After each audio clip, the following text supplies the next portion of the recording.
ભાવનગર શહેરમાં થોડા દિવસ પહેલા જોગીવાડની ટાંકી નજીક કુમારભાઈ પરમાર નામના શખ્સ ઉપર નાસ્તો લેવા બાબતે માથાકૂટ બાદ ઘાતક હથિયારો વડે હુમલો થયો હતો, જેની ફરિયાદ ભોગ બનનારની માતાએ નોંધાવી હતી।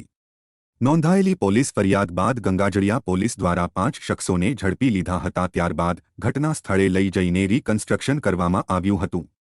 આ દરમિયાન લોકોના ટોળા એકત્રિત થયા હતા।